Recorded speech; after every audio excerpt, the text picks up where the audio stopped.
Mas os copos sujam o meio ambiente e aí destrói a natureza. É por isso que a equipe prepara os copos. Terninho a dela, vem aqui para perto, é atrás do monumento. Quem trouxe a lanterninha do peregrino vai começar aqui atrás do monumento, depois vamos lá para frente.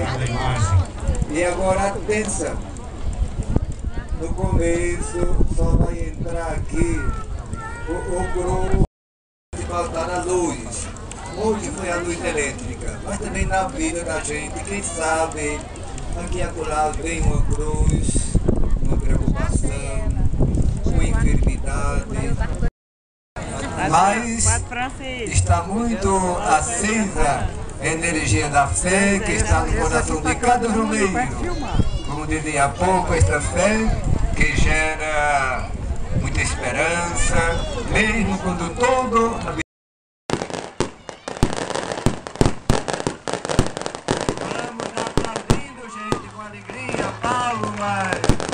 Está assim declarado como inaugurado o grande monumento a esta um presente de Santa Cruz e dos devotos à nação realmeira da Venerada, em memória do santo missionário do Nordeste.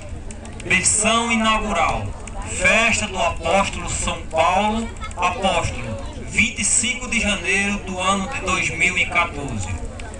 Romano Pontífice, gloriosamente reinante, Sua Santidade o Papa Francisco, sétimo bispo diocesano de Petrolina, Dom Manuel dos Reis de Farias, reitor do Santuário da Venerada, Padre Egídio Viana, idealizador, Padre Paulo Sérgio Viana, ex-reitor do Santuário, e Dom Frei Paulo Cardoso, bispo emérito de Petrolina.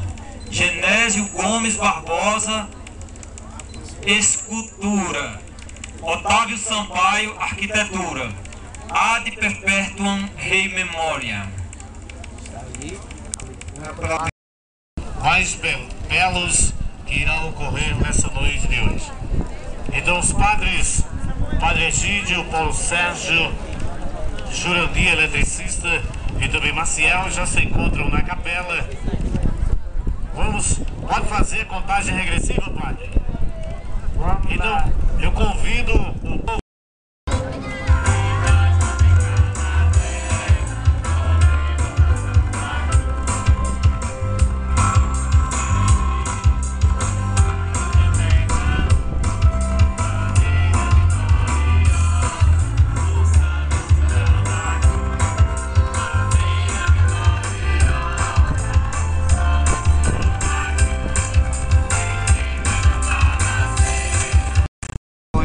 Ajude cantando o primeiro canto, Nossa Senhora me chama.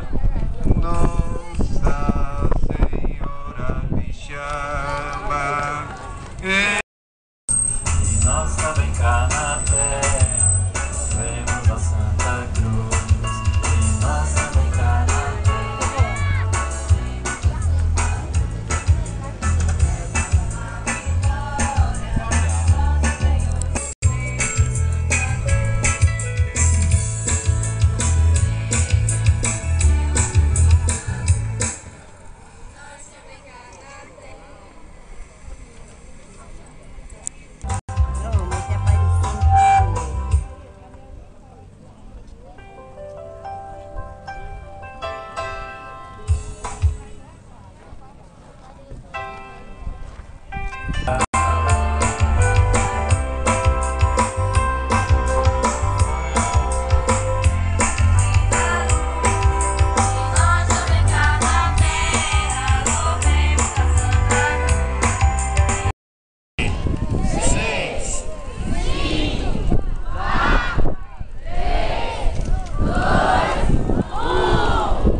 para a iluminação. Tem água para acender.